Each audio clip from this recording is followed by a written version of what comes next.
시장 얘기 또 한번 해볼까요? GFM 투자연구소의 이진우 소장 나와 있습니다. 어서 오십시오. 네, 안녕하세요. 오늘 이제 5월 마지막 거래일이죠. 그렇다 보니까 시장에서 좀 눈치를 본다고 봐야 되나요? 상승하던 증시 조금 주춤하는 모습인데 며칠 어떻게 시장 분석하고 계세요?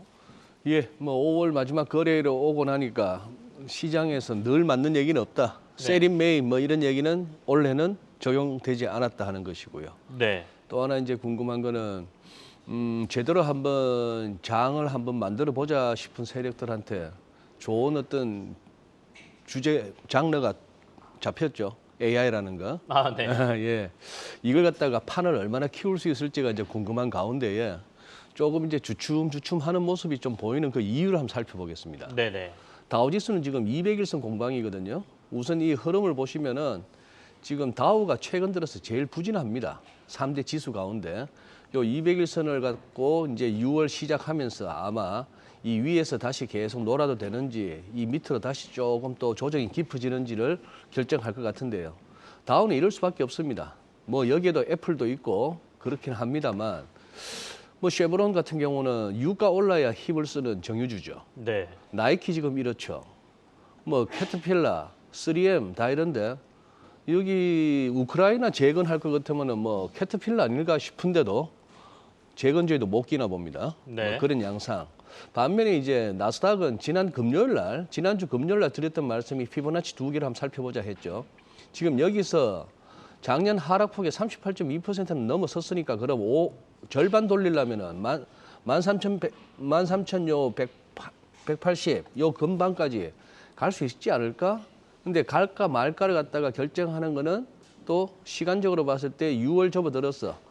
아마 여러 가지 지표나 또 부채 한도 관련한 그런 것 때문이다 했는데 요거죠, 요거. 그러니 지금 여기까지 가느냐 마느냐인데 최근 들어서 가팔라지다가 이제 어제 살짝 음봉이 나왔습니다. 음봉이 나왔고 엔비디아 어떻게 보실까 싶어요. 엔비디아 보면은 그냥 대충 뭐 한번 드리는 말씀입니다. 하나, 둘, 셋, 넷, 기어이 5개가 나왔네요. 네. 파동이 5개 나오면서 자, 이날 대단했습니다.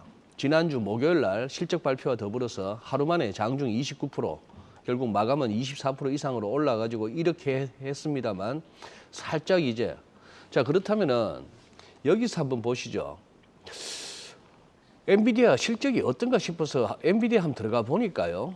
GAAP, 그 Generally Accepted Accounting Principle, 뭐 그렇게 얘기하는 일반적으로 인정된 회계 원칙에 따라서 할 것 같으면은 여기 보니까 뭐 그런 오퍼레이팅 인컴, 영업 수익이죠. 그리고 네트 인컴, 순이익이고, 그리고 earnings per share니까 주당 순이익 이런 것들이 전년비 전부 오르기를 15, 26, 28%씩 올랐다고 하는데 네네. GAP 아닌 방식으로 하니까 이 아래쪽이 전부 또 23%, 21%뭐 PER earnings per share 같은 경우도 20%씩 떨어진다고 합니다. 원래 이 회계라는 게 뭐 쭈물딱거리기 나름입니다만 네네.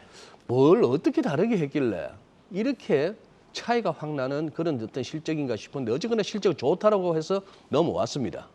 넘어왔고 그 다음에 설령 여기에 따라서 한다손 치더라도 여기에서 그러면은 바로 또 따라 붙겠습니까? 이 랠리를 갖다가 놓친 것이 아까울 뿐이지 여기 와서 지금 이걸 또 사자는 것은 좀 부담스럽죠. 자, 그런 상황이 왔고 또 보자면 부채 한도 합의도 진짜 얼렁뚱땅 잠정 합의는 이끌어냈지 않습니까? 네. 두 사람이 해냈는데 이제 어쨌거나 의회를 통과해야 된다 이 얘기죠. 여기 같은 경우는 이제 댄 비숍이라고 해서 이 의원 같은 경우는 이렇게 얘기합니다. 도대체 이번 합의안의 구체적인 내용은 전해지지 않았지만 이 4경이 넘는 미 정부 부채 한도를 2년간 올리는 대신에 2024 회계연도 지출은 동결하고 내년에는 예산 그냥 늘리지 말고 2025년 가서 1%만 정액한다 이래 됐는데 문제는 이 부채 한도를 어떻게 한다는 얘기가 없는 거예요. 네. 늘리기는 늘린다 했는데 이 사람이 트위터에 올린 글이 재밌습니다. 이름뿐인 공화당, 라이노라고 그러죠. 리퍼블리컨 공화당은 공화당인데 in name only 이제 복수형 뭐 라이노스 했는데 이름뿐인 공화당이 메카시를 축하하고 있다. 부채 한도 상향 추정치를 제시하지 않을 정도로 상황이 나쁘다. 그리고 좀 이렇게 쇼라도 해야죠.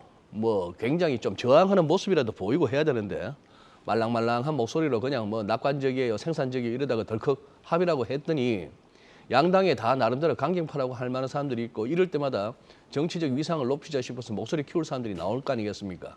뭐 드산티스 같은 사람도 플로리다 주지사입니다만 네네. 이런 얘기하는 거죠. 아주 뱅크럽시 파산을 향해서 지금 가고 있다 이 얘기입니다. 미국이 그런 식으로 얘기를 하고 있고 대통령 후보로 나오는 사람부터가 비판하고 있고 어제 여기는 이제 소위 말하는 프리덤 코커스 케빈 메카시가 저기 하원 의장 당연히 될 줄 알았다가 열 몇 번 투표를 했지 않습니까? 프리덤 코커스가 예전에 그 티파티만큼이나 공화당 내에서도 이제 파라이트죠. 극우 쪽에 이제 그런 식으로 이제 정치 세력인데 이런 표현까지 있습니다. 레커닝 심판이라는 얘기죠. 메카시에 대해서 한번 심판을 갖다가 고려하고 있다. 그걸 갖다가 위협을 하고 있다는 얘기죠. 그런데 과연 이게 이제 국가 부채 얘기인데 또 다른 기사 중에는 이런 것도 있습니다. 이코노미스트 같은 경우는 최근 몇 년간 축적된 부채로 기업들이 향후 주주 배당이나 투자 계획에 큰 제약을 받게 된다. 그동안에 번 돈 이상으로 배당하고 자사주 매입하고 이렇게 해왔는데 그 번 돈 이상으로 할 수 있었던 것은 그 격차는 부채로 메워졌다. 이런 분석입니다. 네. 그렇게 했고 뭐 이제 금리 한 1% 더 오르면은 기업 총수익은 한 4% 사라질 것이다. 이런 계산을 갖다 제시하면서 뭐 그래서 앞으로는 좀 조심해야 될 거다 하는 그런 얘기죠. 그리고 지금 이제 시장이 조금 이렇게 힘이 약간 붙이는 이유를 보고 있습니다. 오늘 발표된 중국 경기도 마찬가지죠. 중국 제조업이 이러고 있습니다. 뭐 서비스업은 비제조업 서비스는 50 위에서 논다고 하지만 3개월째 하락하고 있어서 이것도 중국 좋을 것 같다 얘기는 했습니다만 실질적으로 보이지가 않습니다. 항생지수 이렇죠. 본토도 마찬가지입니다만 네. 위안 이러고 있죠. 지금 이번 달 들어서 5월 중에 이 양봉 크기 보시고 기울기를 보시자면 위안은 계속해서 약세 흐름이 이어지고 있습니다. 또 하나 뭐 이거 보더라도 지금 우리 5월 달 이렇게 코 시원하게 다닐 수 있습니다. 숨 쉬면서 다니죠. 네. 이것만 보더라도 미세먼지 없다는 건 중국 제조업이 안 들어가고 중국 있다. 경기 보면은 네. 이 동부 쪽에 그거 가지 않습니까? 이런 상황이죠. 거기다가 니케이도 이렇게 볼 수 있습니다. 자, 전고점을 열었습니다. 전고점을 열었으면 이제 횡해지는데 아닌 게 아니라 이 89년도 고점까지도 횡해져 남아 있는데 이런 거는 통상 두 가지 아니겠습니까? 그 어려웠던 전고점을 마침내 열었으면 이제 갈 일만 남았다는 것이고 네네. 살짝 열었으니까 연 걸로 만족하고 이 다이버전스가 나오면서 또 한 번 또 조정을 받든지 이런 어떤 국면에 와 있으니까 또 조심스럽고 뭐 그렇게 해서 우리 코스피도 딱 요거네요. 그동안 하락에 대해서 이렇게 왔고 이것이 어떻게 작년 6월 10일, 13일 이미 한두 달 전부터 말씀드렸던 이 갭을 갖다가 채우긴 채웠습니다. 이 갭을 채우긴 채웠는데 요렇게까지 하고 나서 이거 올라서고 나면은 그 다음에는 뭐 좀 편하게 여기 뭐 2,720포인트 어라운드까지 절반 돌리자라고까지도 하겠는데 요런 상황이 되니까 6월 가서 다시 뚜껑 열어보자 하는 차원에서 조심스러워지는 그런 양상 같습니다. 내일 이제 하원에서 미국 부채 한도 협상안 관련된 이제 본 표결이 있을 텐데. 그러니까요. 정치적인 수사야 뭐 반대하고 뭐 이런저런 얘기가 나오겠지만 타결될 걸로 타결해야 보시는 되겠죠. 거죠? 네. 타결해야 됩니다만 타결된다고 했을 때도 당장 재무부가 적게는 7천억 달러, 많게는 1조 달러 지금 현금 확보해야 되니까 또 국채 막 찍어낼 거 아닙니까? 네네. 그만큼 시중 유동성이 좀 흡수될 가능성도 그건 이제 시장은 네. 주춤주춤하는 거고 이미 다 선반영 됐다고 본다면 협상 타결된다고. 네. 근데 여기서 이제 덜컹거리는 소리가 났을 때는 그것이 추가 상승보다는 시장이 좀 쉴 수밖에 없는 재료가 되겠죠. 알겠습니다. 네.